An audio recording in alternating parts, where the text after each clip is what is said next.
Pessoal, sejam bem-vindos a mais um super vídeo artesanal dos quadradinhos, o vídeo mais rústico que você vai encontrar sobre quadrinhos na esfera da internet.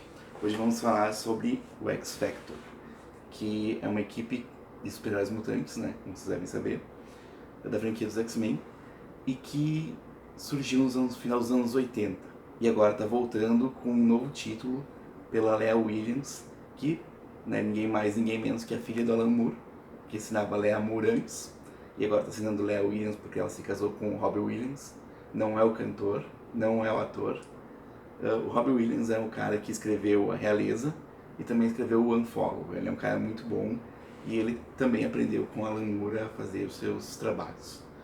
Mas voltando então para a Leah está trabalhando bastante na Marvel, com vários títulos, e então ela pegou agora o X Factor para trabalhar.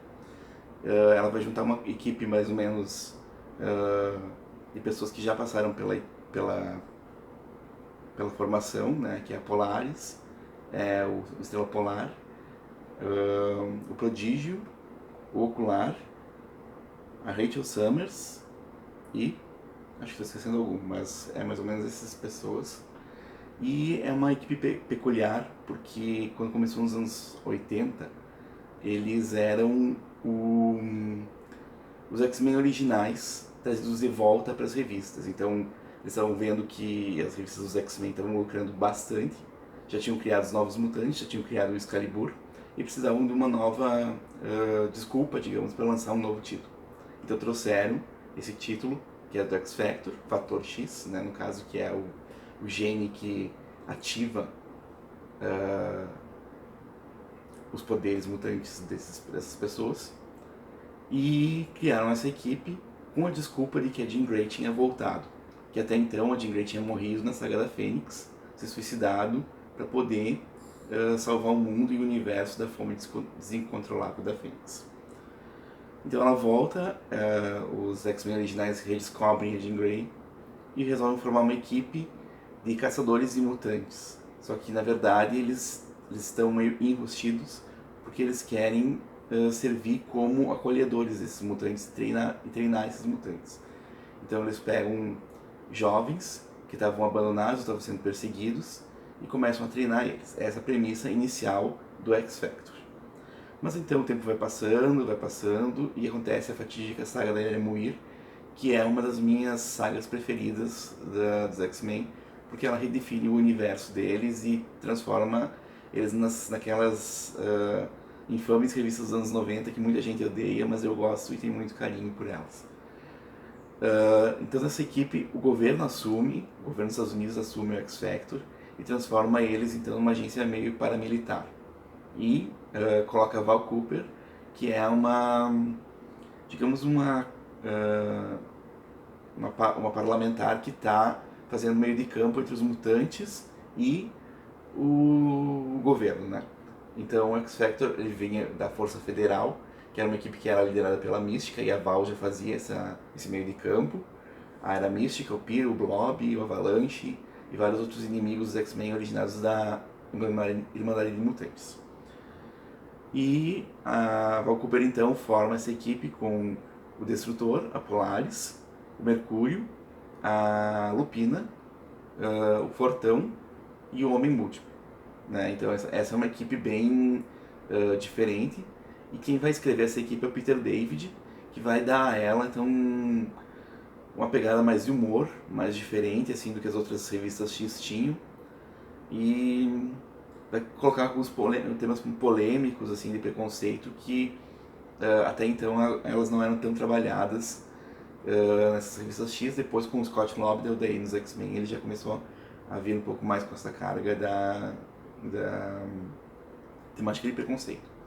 Bom, então o X Factor ele vai mais ou menos seguindo na linha do Peter David por um tempo, nessa pegada um pouco de humor e um pouco de ser sério também, lidar com temas caros aos X-Men. E depois então a equipe vai tomando um outro rumo um pouco mais radical, com outros escritores, até que ela encontra um final. Esse rumo mais radical eles acabam colocando o Selvagem, o Dentes de Sabre, a Mística e o Forge para estar dentro da equipe e também colocam a irmã do Bishop, que é um holograma, Alaska, para atuar na equipe. E ela acaba então, no final dos anos 90, se encerrando o título e sendo substituído por um título chamado Mutante X, que é quando o Destrutor vai parar em uma outra realidade. E nessa realidade o mundo é totalmente diferente, e aqui no Brasil saíram só 3 edições da revista Wolverine. E então o X-Factor acaba ficando num limbo, até que na época da dizimação da Dinastia M, ele retorna com o Madrox. Daí o Madrox eu trouxe aqui o encadernado da Salvat, vou mostrar para vocês, que começa com essa minissérie aqui, que se chama Madrox, que é de 2003, e essa minissérie aqui mostra então o Madrox no Distrito X, que era um lugar meio gueto assim para os mutantes, e eles precisavam se virar vivendo naquela região que era cheia de crimes e cheia de problemas sociais. E o Madrox então ele acaba fundando uma agência de investigação para investigar mortes, que é um pouco parecido com o que vai ser feito pela Léa Williams agora, e também investigar alguns efeitos que a dizimação e a Dinastia M estavam dando para os mutantes, né? Então, essa minissérie do Madrox, ela acaba sendo um germe para que surja um título chamado X-Factor, novamente, só que aí liderado pelo Madrox, que era o homem múltiplo da equipe do Peter David. Então retorna também o Fortão, né, que era da equipe dele, do Madrox, retorna a Lupina, e daí tem umas novas adições no elenco, que é a Siren, a Monet, que é também o Rictor, e depois alguns outros personagens vão sendo adicionados ao elenco. Tanto é que o Peter David acaba desenvolvendo um relacionamento homossexual entre o Rictor e o Shatterstar dentro dessa saga, que acaba ficando bastante polêmica, até o Rob Liefeld, que é criador dos dois personagens, se ele veio a público falar que não, o personagem dele não era gay, mas, né, Peter David deu essa opção. E as histórias do Peter David nessa nova fase do X-Factor são muito interessantes. Tanto é que ele chegou a fazer uma campanha para as pessoas não darem spoilers sobre as histórias. E tão legais que elas eram, e que se alguém desse algum spoiler, poderia estragar a diversão dessa pessoa, certamente. Um problema dessa época do X-Factor aqui no Brasil, por exemplo, foi que a Panini acabou descontinuando a saga deles e não publicou eles até o final. Se não me engano, ainda faltam aqui no Brasil para serem publicadas pelo menos 30 edições dessa fase do X-Factor. Bom, aí então o X-Factor teve mais uma formação, que é a que foi publicada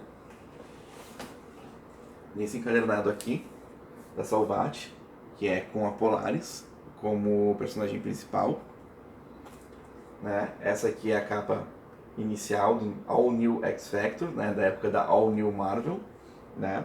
Eles retornaram, e essa equipe então continha alguns personagens que já tinham passado pela equipe e outros personagens que ainda não estavam na equipe, como por exemplo personagens que não estavam na equipe, o Cifra e o Warlock, né? Que são uma dupla de Novos Mutantes, o Gambit, né, que todo mundo deve conhecer, que é um dos X-Men mais famosos, e daí voltava a Polaris e o Mercúrio da primeira formação lá do Peter David do governo, né.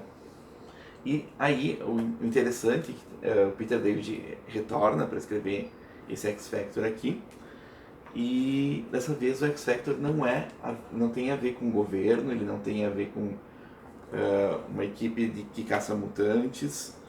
Na verdade, esse X-Factor ele é patrocinado por uma empresa.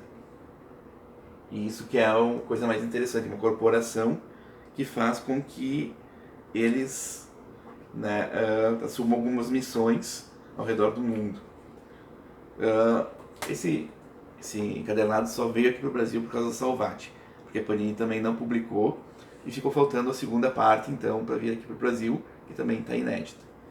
Agora, então, como eu falei para vocês, Léa Williams vai assumir uma nova equipe e com novos personagens e com a missão então de ver o que está acontecendo com os personagens que estão ressuscitando durante essa nova fase do Jonathan Hickman em Krakoa e tentar descobrir alguns mistérios, por que alguns voltam, outros não voltam, e pelo que entendi é isso. Né?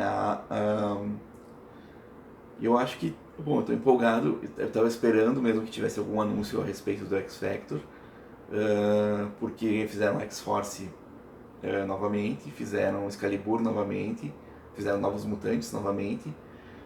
Ainda falta Geração X, mas se até Fallen Angels, que uma hora fortuita eu vou falar aqui pra vocês sobre o que era essa equipe, o que eles têm a ver com o passado da Marvel e dos mutantes.